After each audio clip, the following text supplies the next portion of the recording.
SC reservation వర్గీకరణకు సంబంధించి supreme court ఇచ్చిన తీర్పును వ్యతిరేకిస్తూ మాల మహానాడు ఆధ్వర్యంలో నియోజకవర్గ కేంద్రమైన వేమూరులో భారత్ బంద్ నిర్వహించారు. మాల మహానాడు ఆధ్వర్యంలో యువకులు భారీ ర్యాలీ చేపట్టారు. వాణిజ్య సంస్థలు, ప్రైవేటు, ప్రభుత్వ కార్యాలయాలు, పాఠశాలలను మూసి బంద్ ని పాటించడం జరిగింది. అనంతరం కొద్దిసేపు వేమూరు మెయిన్ రోడ్ లో రాస్తారోకో చేస్తూ సుప్రీంకోర్టు తీర్పుకి వ్యతిరేకంగా నినాదాలు చేశారు. ఈ కార్యక్రమంలో డిప్యూటీ డైరెక్టర్ మధుర శ్రీనివాసరావు, చావలి మాజీ ఎంపీటీసీ ప్రవీణు, బాబీ తదితరులు పాల్గొన్నారు. ఈరోజు భారతదేశ వ్యాప్తంగా రైతు సంఘాలు పిలుపునివ్వడం జరిగింది. దానికి ప్రధానమైన కారణం ఈ నెల 1వ తేదీన భారత అత్యున్నత న్యాయస్థానంగా పిలువబడే సుప్రీంకోర్టు ఇచ్చినటువంటి వర్గీకరణ అనుకూల తీర్పు. ఈ 7 సభ్యుల ధర్మాసనంలో 6:1 నిష్పత్తిలో వర్గీకరణకు అనుకూలంగా రాష్ట్ర ప్రభుత్వాలు వర్గీకరణ చేసుకోవచ్చు అంటూ సుప్రీంకోర్టు తీర్పు ఇవ్వడం జరిగింది. కానీ దీనిలోనే ఇంకొక వెలుగు పెట్టింది సుప్రీంకోర్టు. అది ఆర్ఎస్ఎస్, బీజేపీ మరువాద ప్రభుత్వ సంస్థగా మారినట్లుగా సుప్రీంకోర్టు వ్యవహరిస్తుంది. దీనిని దళిత సంఘాలు ఖండిస్తున్నాయి. అందుకోసమే ఈ రోజున భారత్ బంద్ చేపట్టడం జరిగింది.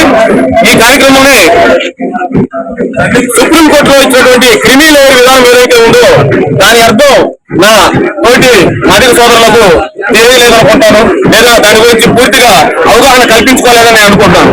ఎందుకంటే ఈ క్రిమి లేయర్ ద్వారా ఏదైతే రిజర్వేషన్ అనే ప్రక్రియ ఉందో, ఎస్సీలకు ఇచ్చిన రిజర్వేషన్లు జరిగినటువంటి అవమానాలకు, అస్పృశ్యతకు, అంటరాని తరానికి సంబంధించి ఇచ్చినవి తప్ప ఆర్థిక ప్రాతిపదిక ఇచ్చినవైతే కానే కాదు. ఈ కోటాలో ఎస్సీ రిజర్వేషన్లను క్రిమి లేయర్ ద్వారా ఒక కుటుంబంలో ఒక ఉద్యోగం ఎవరైనా ఒక వ్యక్తి ఉద్యోగం పొందితే ఆ వ్యక్తికి వచ్చిన ఉద్యోగాన్ని పూర్తిగా చూపించి ఈ మన మిగిలిన ఆ కుటుంబం ఉన్నటువంటి తరతరాలుగా వారికి రిజర్వేషన్ ఎత్తివేసే ప్రక్రియ ఈ క్రిమి లేయర్ విధానం. ఏదైతే కుటుంబంలో ఒక వ్యక్తి ఒక ఉద్యోగం సత్రం సంపాదించవచ్చు, అది కలెక్టర్ కావచ్చు, పీఎన్ కావచ్చు.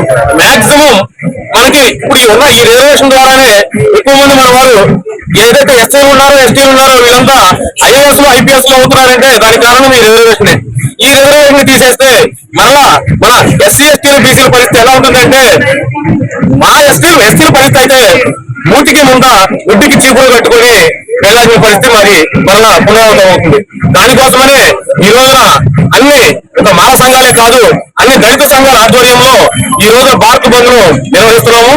ఈ భారత్ బంద్ కార్యక్రమాన్ని ప్రస్తుతం వేమూరులో ప్రారంభించాము. ఈ వేమూరు నుంచి ర్యాలీగా తెనాలిలో జరుగుతున్నటువంటి తెనాలి డివిజన్ దళిత సంఘాల జేఏసీ, ఎస్సీ ఎస్టీ వర్గీకరణ వ్యతిరేక జేఏసీ కూటమికి సంఘీభావం తెలపడానికి ఇక్కడ నుంచి తెనాలి బయలుదేరి వెళ్ళడం. ఈ రోజు ఈ కార్యక్రమాన్ని ప్రతి ఒక్కరూ కూడా బాధ్యతాయుతంగా